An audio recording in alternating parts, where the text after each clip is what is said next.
Bientôt Noël et regardez ce que nous vous avons déniché. Oh, visiblement, ce sera un best-seller pour cette fin d'année. Et oui, sur la chaîne Techno 0net, voici le test très attendu du nouvel iPad mini Retina.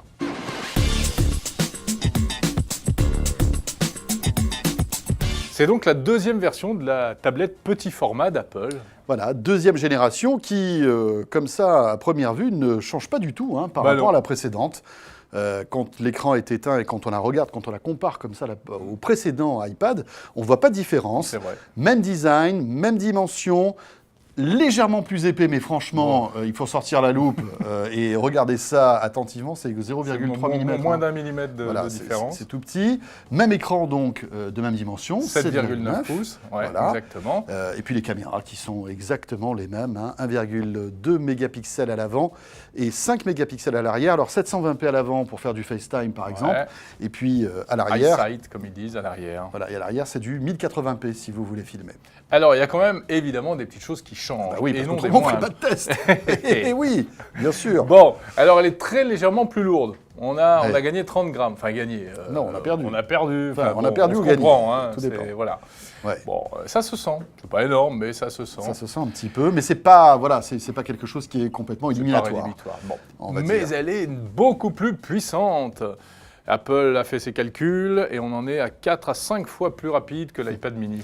Voilà, faut dire qu'en fait, dans cet appareil, vous avez le même processeur que l'iPad Air, dont le test est disponible sur la chaîne Techno depuis quelques jours déjà, et le même processeur que dans l'iPhone 5S. Et oui, le donc fameux A7. C'est ça qui est bien, c'est qu'en fait, on se retrouve avec un iPad mini qui a la dernière génération de processeurs. Exactement, ce fameux A7 qui, même selon les tests qui ont été faits vraiment d'un point de vue très benchmark, comme on dit, montre qu'il y a un gain évident. Regardez par exemple ce que ça donne là, sur plan. Eh bien oui, le petit test classique qu'on fait régulièrement, l'affichage de plan en vue satellite. Bon, on voit que ça, on gagne en fluidité. En rapidité. Jeux vidéo, eh ben là aussi on gagne. Alors, disons que le jeu va démarrer un peu plus vite, on a toujours une bonne fluidité.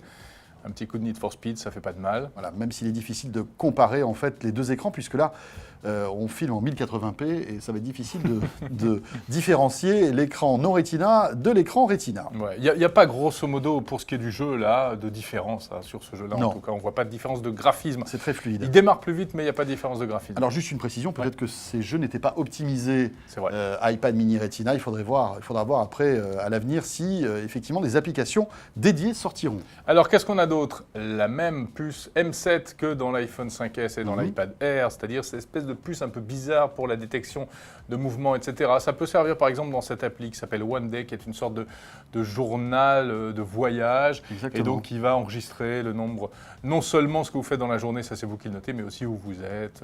Voilà, et puis le nombre de pas si vous êtes baladé, voilà. Vous avez les infos météo qui faisaient au moment précis où vous preniez la photo, etc. Je ne sais pas trop à quoi ça sert, mais bon, voilà, c'est un petit journal facilement réalisable. Tu n'as pas ce côté comme ça, voilà. dinette, un peu. Exactement.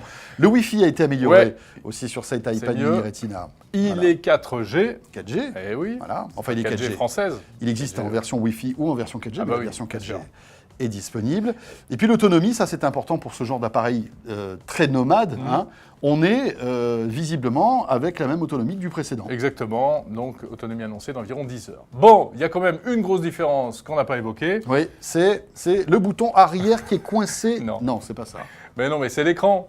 Oui. La vraie différence, c'est l'écran Retina. Vous croyez qu'on allait l'oublier, Eh bien non. Et oui, la grosse différence, c'est l'écran Retina.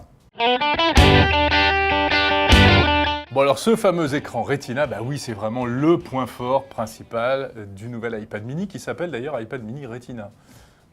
Faut le rappeler. C'est pas con. Voilà. Ouais. Alors donc, à quoi ça sert? Qu'est-ce qu'il apporte cet écran Retina? Une résolution supérieure. Donc là on a plein de pixels qui sont concentrés en fait dans cet écran, ce qui fait que vous avez... En fait les pixels vous ne les voyez plus. C'est ça la grosse différence. Vous allez pouvoir apprécier véritablement, notamment sur la lecture, des caractères incroyables. Voilà, c'est vraiment sur les textes qu'on voit la différence. Regardez, quand on zoome sur, tiens c'est 01net Magazine, mais là en version numérique, et c'est très clair, c'est beaucoup plus lisible, beaucoup plus agréable que sur l'ancien modèle.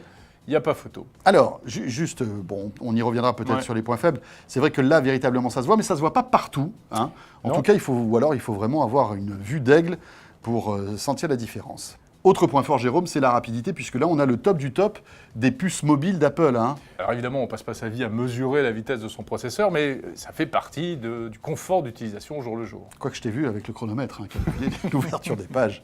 T'as passé un week-end entier là-dessus, Ouais. Je m'en souviens très bien. Alors, autre point fort de cet iPad, mais ça, c'est pas nouveau, c'est le format.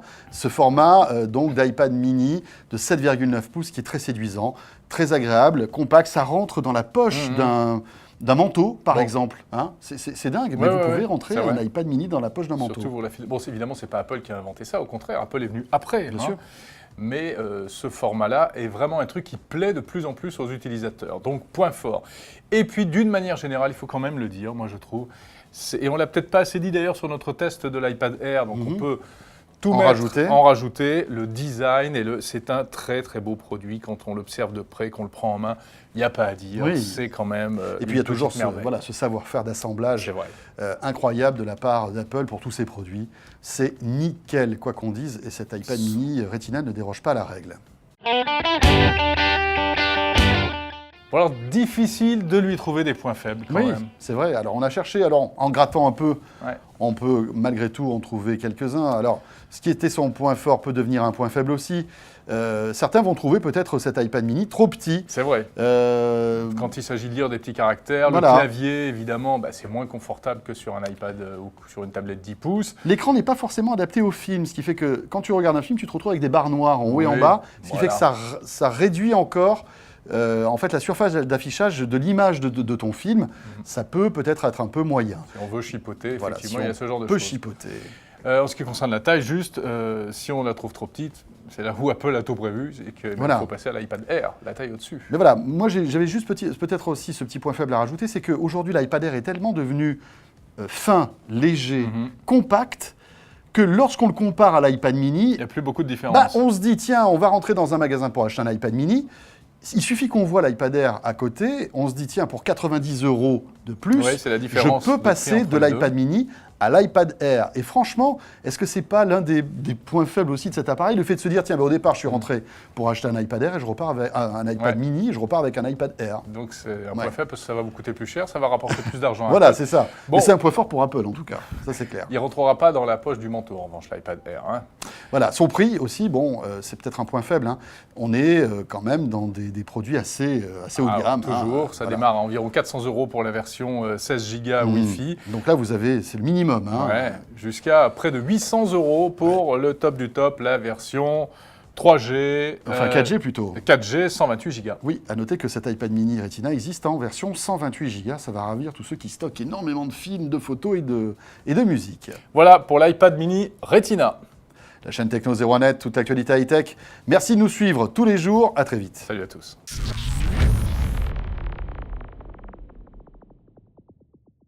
Abonnez-vous à la chaîne YouTube de la chaîne Techno 01net.